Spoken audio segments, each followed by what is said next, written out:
Los incidentes más incómodos en cuevas de la historia. Una historia que no nació en un solo lugar, sino en las entrañas del mundo, donde la oscuridad cobra un precio inesperado. Un recordatorio de que la roca nunca olvida, y que a veces, decide avergonzar al ser humano antes de devorarlo. La cueva de Naica, México. En 2006, un grupo de mineros y científicos descendió a la famosa Cueva de los Cristales, en Chihuahua. Rocas colosales de selenita, algunas más grandes que un autobús, brillaban como si fueran columnas de otro mundo. Pero la belleza era una trampa. La temperatura superaba los 45 grados, con una humedad sofocante que volvía el aire irrespirable. Un investigador alemán, intentando avanzar más de lo permitido, se desmayó de golpe frente a su equipo. Cayó de rodillas, incapaz de sostener su propio peso, con los pulmones ardiendo como brasas. El rescate fue inmediato, pero la vergüenza lo acompañó mucho más que la fiebre. Había quedado marcado como el hombre que quiso domar la cueva y terminó vencido por el calor. El caso Mossdale, Inglaterra. Década de 1960. En los valles de Yorkshire, 6 jóvenes exploradores entraron en el sistema de Mossdale Caverns, una red conocida por sus pasajes angostos y su relación con inundaciones repentinas. Llevaban apenas unas horas dentro cuando una tormenta transformó el arroyo de entrada en un torrente imparable. La incomodidad se volvió tragedia.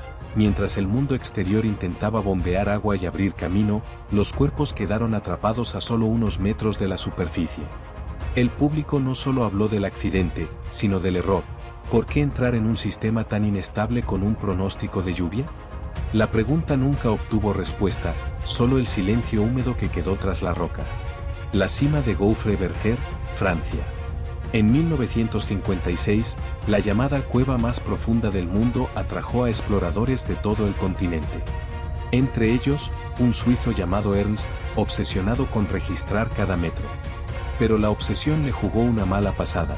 Mientras los demás descansaban en una cámara segura, él decidió avanzar solo para ganar tiempo. Lo encontraron horas después, encajado en un estrechamiento, atrapado por su propia mochila. No estaba herido, no estaba perdido, solo bloqueado, inmóvil, incapaz de salir sin ayuda. El rescate duró menos de 10 minutos, pero su nombre quedó unido a la anécdota más incómoda de la expedición, el hombre que convirtió la cueva más profunda en su propio callejón sin salida. El eco final. Cada uno de estos sucesos, desde la sofocante belleza de Naica hasta el encierro absurdo en Gouffre Berger, nos recuerda lo mismo. La montaña no siempre mata. A veces humilla, a veces ridiculiza, a veces convierte la valentía en torpeza. Pero al final, bajo la roca, la línea es siempre la misma. Entre la exploración y la desaparición, basta un instante o un error. 6 jóvenes exploradores descendieron animados por el entusiasmo de recorrer un sistema que, aunque traicionero, prometía llevarlos más allá de lo cartografiado. Eran estudiantes, aventureros, gente con futuro. Sus nombres: Michael Ryan, Ian Ogden, Dave Adamson, Bill Frakes, Jim Cunningham y Colin Vikes. Cada uno llevaba consigo no solo su equipo, sino la ilusión de regresar con un relato único, con un pedazo más de la tierra descifrado. Pero aquel día, las nubes comenzaron a reunirse en el cielo. Una tormenta repentina transformó la superficie. Mientras los 6 se adentraban más y más en el sistema, el arroyo que servía de entrada se convirtió en un río imparable. Afuera, el agua golpeaba con fuerza, buscando salida. Y dentro, el eco de los golpes sordos resonaba como una advertencia que nadie escuchaba a tiempo. Los 6 quedaron atrapados. La montaña se cerró sobre ellos con una crueldad lenta, inundando cada pasaje, apagando toda luz, borrando cualquier posibilidad de regreso. Los rescatistas llegaron, pero lo que encontraron fue un laberinto convertido en tumba. Bombearon agua, excavaron roca, intentaron abrir camino con desesperación. Nada funcionó. Los últimos testigos fueron los sonidos, golpes, murmullos ahogados, luego el silencio. Finalmente, las autoridades tomaron una decisión dolorosa: sellar el sistema. Los cuerpos quedaron bajo tierra, en la misma posición en la que la tormenta los sorprendió. Hoy, una losa de cemento marca la entrada, con 6 nombres grabados en silencio. es un recordatorio permanente de cómo la naturaleza espera el instante exacto para humillar la confianza humana. Nati Patti Cave, Utah, Estados Unidos. 2009. Se esconde un sistema de pasajes estrechos y retorcidos, la Nati Patti Cave. Su nombre parece casi infantil, pero quienes han descendido saben que allí la roca no perdona. El 24 de noviembre de 2009, John Edward Jones, médico de 26 años, entró junto a su hermano y un grupo de amigos. Era un hombre fuerte, con experiencia previa en espeleología. Nada parecía anunciar lo que ocurriría. A mitad del recorrido, John se desvió por un túnel equivocado. Pensó que había encontrado el famoso pasaje del nacimiento, una zona conocida por sus estrecheces.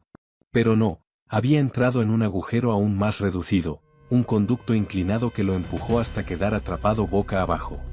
Su cuerpo encajó entre la roca como si la montaña lo hubiera diseñado para retenerlo. La sangre comenzó a acumularse en su cabeza. Su respiración se volvió corta, áspera, dolorosa. Durante 28 horas, equipos de rescate trabajaron contra el tiempo. Más de 100 personas se turnaron en turnos agotadores, colocando poleas, sogas, intentando ampliar la roca con taladros portátiles. Cada vez que tiraban de él, el cuerpo de John se deslizaba apenas unos centímetros, para luego volver a atascarse. La tensión fue brutal. Su hermano le hablaba desde la entrada del túnel, intentando mantenerlo despierto. Los rescatistas, agotados, escuchaban cómo su voz se debilitaba. Al final, su corazón cedió. La gravedad, la posición, el peso de la propia sangre hicieron lo que la roca había comenzado. Los rescatistas tomaron entonces una decisión devastadora: no moverían más el cuerpo. La cueva fue sellada, con John aún dentro. Hoy, Nati Patti permanece clausurada para siempre, convertida en su tumba y en un símbolo de lo incómodo, lo absurdo y lo trágico que puede ser un error bajo tierra. Riesendines-Schachtole, Alemania, 2014. En los Alpes bávaros, se abre una grieta conocida como el Riesendines-Schachtole, literalmente el agujero gigante. Se trata del sistema más profundo y complejo de Alemania, con más de 1000 metros de caída vertical y decenas de kilómetros de galerías. En junio de 2014, un equipo de 3 espeleólogos descendió en una de las exploraciones científicas más ambiciosas del momento. Entre ellos estaba Johann Westauser, un veterano, uno de los hombres más respetados en el campo de la espeleología. Había dedicado su vida a descifrar la Tierra desde dentro. Pero a 1000 metros de profundidad, la montaña lo sorprendió. Una roca desprendida impactó contra su cabeza. El golpe no fue mortal, pero sí devastador. Quedó inconsciente, sangrando, atrapado en un lugar donde la oscuridad lo devoraba todo. Lo que siguió fue uno de los rescates más grandes de la historia subterránea. Más de 700 personas participaron. Durante 11 días, equipos internacionales de expertos se turnaron en un operativo titánico: llevar medicamentos, instalar campamentos intermedios, abrir paso en galerías que parecían imposibles de atravesar. La montaña parecía rechazar cada intento: barro, frío, estrechamientos que apenas permitían mover un cuerpo en camilla. Pero contra todo pronóstico, Johann sobrevivió. Emergió con vida, exhausto, convertido en símbolo de resistencia. Riesendin demostró otra verdad incómoda: incluso los más sabios, incluso los más preparados, dependen de un azar mínimo, de una piedra que cae en el instante exacto. Grotte de la Pierre Saint-Martin, Francia, 1952. En los Pirineos, cerca de la frontera española, se abre la Pierre Saint-Martin, una de las cuevas más famosas de Europa. El 13 de agosto de 1952, un equipo internacional descendía con la ambición de explorar el sistema más profundo del continente. El líder era Marcel Loubens, uno de los nombres más respetados de la época. La expedición avanzaba con relativa calma hasta que ocurrió lo impensado. Durante un ascenso en polea, el cable que sostenía a Marcel falló. El metal crujió como un hueso roto. Un instante después, el cuerpo cayó más de 15 metros, estrellándose contra la roca. Gravemente herido, sobrevivió al impacto. Sus compañeros improvisaron un campamento alrededor de él, intentando mantenerlo consciente, alimentarlo, sostenerlo en la penumbra. Durante 2 días enteros, Marcel agonizó en la oscuridad, conversando con quienes lo rodeaban, sabiendo que el rescate era imposible. Al final, exhaló su último aliento en la misma cueva que había soñado conquistar. Su cuerpo jamás salió de allí. Descansa en una cámara bautizada con su nombre, Salle Loubens. Hoy, quien desciende a la Pierre Saint-Martin siente algo extraño al acercarse a esa sala, un aire más frío, un silencio más pesado, como si la cueva recordara al hombre que entregó su vida en sus profundidades. El hilo invisible. Soba, Mosdale, Nati Patti, Riesendin, Pierre Saint-Martin. No son accidentes aislados. Son capítulos de un mismo libro escrito con roca, oscuridad y silencio. Historias incómodas, brutales, que muestran que bajo la tierra no hay testigos ni segundas oportunidades. Solo un equilibrio frágil, entre la exploración y la desaparición. En el invierno de 1925, Estados Unidos presenció uno de los episodios más incómodos y mediáticos de toda la historia subterránea. Floyd Collins, buscador de cuevas, soñaba con hacer de Kentucky un destino turístico. Creía que si encontraba la cueva adecuada, la fama y la fortuna lo seguirían. El 30 de enero descendió a la Sand Cave, un sistema de corredores angostos, húmedos y sin mapa fiable. Mientras reptaba entre pasajes estrechos, una roca de casi 15 kilos se desprendió de golpe y lo aprisionó por la pierna izquierda. Quedó atrapado a más de 30 metros bajo tierra, en un túnel donde ni siquiera podía girar el cuerpo. Lo que vino después fue una mezcla de tragedia y circo. Durante 17 días, periodistas, curiosos y rescatistas se agolparon en la entrada. Se levantaron campamentos improvisados con hogueras, carpas de vendedores ambulantes, incluso músicos. Mientras afuera se vivía una feria grotesca, adentro, un hombre moría lentamente. Los rescatistas intentaron de todo: cavar un túnel paralelo, arrastrarlo con cuerdas, romper la roca con martillos. Pero el terreno era inestable, el aire escaso y el frío mordía hasta los huesos. Le enviaban agua y comida con cuentagotas, aunque apenas podía tragar. Los testigos recuerdan que su voz se fue apagando día tras día, hasta convertirse en un susurro ahogado por la roca. El 12 de febrero, cuando al fin lograron abrir un acceso alterno, lo encontraron sin vida. El país entero había seguido la agonía como si se tratara de un espectáculo nacional. El caso no solo expuso la fragilidad del ser humano bajo tierra, sino la incomodidad moral de haber convertido la tragedia en espectáculo mediático. Muchos años después, en el desierto de Nuevo México, otra cavidad se ganaba su lugar en la lista de advertencias. La Lechuguilla Cave, considerada una de las cuevas más hermosas del planeta, esconde tras su belleza un peligro constante. Sus galerías parecen de cristal, sus formaciones parecen arrancadas de un sueño. Pero quien se adentra demasiado pronto descubre la verdad: la belleza aquí es una trampa. En los años 80 y 90, equipos de científicos y espeleólogos comenzaron a cartografiarla. Las condiciones eran brutales: túneles tan angostos que obligaban a arrastrarse como gusanos, rocas afiladas que cortaban la piel al menor roce, un aire cargado de gases sulfurosos que ardían los pulmones como fuego invisible. Varios equipos tuvieron que suspender expediciones porque los sensores detectaban niveles tóxicos de CO. Algunos exploradores colapsaron de forma repentina, cayendo inconscientes en medio de galerías que parecían hechas de vidrio roto. Compañeros tuvieron que arrastrarlos de vuelta, golpeando sus cascos contra las paredes, escuchando cómo sus respiraciones se volvían cada vez más débiles. Uno de los incidentes más recordados ocurrió cuando un espeleólogo quedó encajado en un pasaje estrechísimo. No estaba herido ni perdido, pero su cuerpo quedó atrapado como si la montaña se cerrara sobre él. Fueron necesarias 12 horas de maniobras desesperadas para liberarlo, mientras él sentía como cada minuto se convertía en una eternidad, incapaz de mover siquiera los dedos de los pies. Hoy, Lechuguilla es estudiada como un tesoro científico. Pero entre los exploradores se recuerda como un lugar donde lo sublime convive con lo insoportable, y donde el verdadero peligro no es morir, sino quedar inmóvil, prisionero de la incomodidad absoluta. A miles de kilómetros, en la provincia de León, España, otro episodio oscuro marcaba a toda una generación. La cueva de Valporquero, hoy convertida en destino turístico iluminado con pasarelas y senderos guiados, fue escenario de una tragedia en 1965. Un grupo de jóvenes exploradores locales decidió entrar sin mapas detallados, sin guías experimentados y sin prever las lluvias. Al principio, la travesía fue emocionante: ríos subterráneos, techos altos, formaciones que brillaban con linternas rudimentarias. Pero de pronto, la montaña cambió de humor. Una crecida inesperada comenzó a inundar las galerías más bajas. El agua avanzaba rápido, oscura y helada, llenando los pasajes estrechos. El grupo, sorprendido, intentó retroceder, pero el nivel subía a un ritmo imposible. El rescate fue caótico. Vecinos, guardias civiles y espeleólogos improvisados bajaron con lo que tenían: cuerdas viejas, lámparas de carburo, herramientas oxidadas. No había mapas, no había un plan. Algunos de los rescatistas estuvieron a punto de morir ahogados en el intento. Al final, varios de los jóvenes nunca regresaron.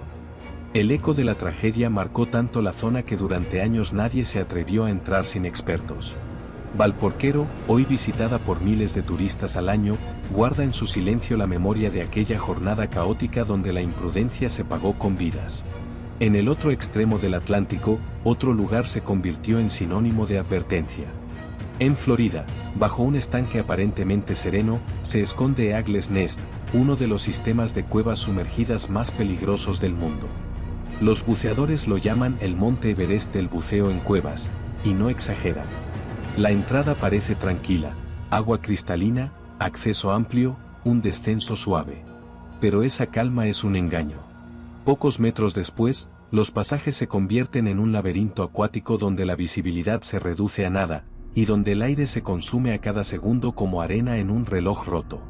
En 1991, un padre y su hijo adolescente se adentraron en Eagles Nest. Ninguno tenía la experiencia suficiente para enfrentar un entorno tan traicionero. El agua los rodeó con un silencio engañoso, mientras el sistema de túneles se bifurcaba una y otra vez. La confusión llegó rápido: giros equivocados, burbujas que levantaban sedimentos y convertían el agua en un muro de barro líquido. Nunca regresaron. Sus cuerpos fueron encontrados días después, aún con los reguladores en la boca, flotando en un pasaje muerto del laberinto. Eagles Nest ha seguido cobrándose vidas, incluso de buzos experimentados. Hoy, en la entrada, un letrero con calaveras advierte en letras duras: "Stop". Pero aún así, hay quienes lo ignoran. La incomodidad aquí es más sutil. No solo se trata de la muerte, sino de esa atracción enfermiza que empuja a los buzos a entrar, aun sabiendo que la roca y el agua se han convertido en jueces implacables. De Kentucky a Florida, de León a Nuevo México, cada historia suma un eco al mismo recordatorio: la montaña nunca devuelve lo que toma sin costo. A veces es muerte. A veces es vergüenza. Otras, un encierro tan incómodo que quiebra la mente antes que el cuerpo. En todas, la roca espera inmóvil. Y los hombres, una y otra vez, descienden para comprobar hasta dónde pueden soportar lo absurdo, lo irreversible y lo eterno. El eco de estas historias no termina en la roca donde ocurrieron. Ni en Kentucky, ni en Nuevo México, ni en León, ni en Florida. Porque bajo la tierra, cada accidente, cada encierro, cada cuerpo perdido, se convierte en un susurro que viaja más lejos de lo que imaginamos. Los hombres que se atreven a entrar lo saben. Las montañas, las cimas, los ríos subterráneos no son lugares de conquista, sino escenarios donde la soberbia siempre paga un precio. Algunos regresan con la piel marcada por cortes, otros con la mente fragmentada por recuerdos incómodos que no saben explicar. Y algunos nunca regresan. Se quedan como parte del mapa invisible, como advertencia eterna, como un eco que se suma al coro de la piedra. Las cuevas guardan más que fósiles y formaciones. Guardan vergüenzas, derrotas, intentos fallidos, tragedias que nunca llegarán a libros de récords pero que viven en la memoria de quienes las escuchan. Bajo la tierra no existen héroes. Solo exploradores enfrentados a un silencio que no responde. Porque lo más incómodo de estas historias no es la muerte. Es lo que queda después. Las familias que reciben ataúdes vacíos. Los rescatistas que sueñan con túneles que se cierran sobre ellos. Los pueblos que inventan leyendas para explicar el frío extraño en la entrada de una cima clausurada. La prensa que convierte la agonía en espectáculo. Y los curiosos que, aun con todas las advertencias, siguen bajando como si nada hubiera pasado antes. La montaña nunca explica. Solo toma, calla y guarda. Los exploradores, en cambio, vuelven con la certeza de que el tiempo allá abajo no funciona igual que en la superficie. Un minuto de silencio en la oscuridad pesa como una hora. Un error de cálculo dura lo mismo que la eternidad. Y así, cada cueva cerrada, cada placa oxidada que advierte acceso prohibido, no es un simple letrero. Es una tumba abierta. Un recordatorio. Una frontera invisible donde la curiosidad humana se enfrenta al límite de su propia fragilidad. Quizá por eso, estas historias siguen contándose. Porque al final, lo que más aterra no es la idea de morir bajo la roca, sino la de quedar atrapado en ella, sin testigos, sin salida, con el eco de la propia respiración rebotando en las paredes hasta convertirse en lo último que se escucha. Y en ese eco, que nunca se apaga del todo, es donde vive la advertencia. No escrita en manuales, ni en mapas, ni en informes oficiales. Sino grabada en la piedra misma, esperando al próximo que decida bajar. Porque lo incómodo no es solo lo que pasó. Lo incómodo es saber que, tarde o temprano, volverá a pasar.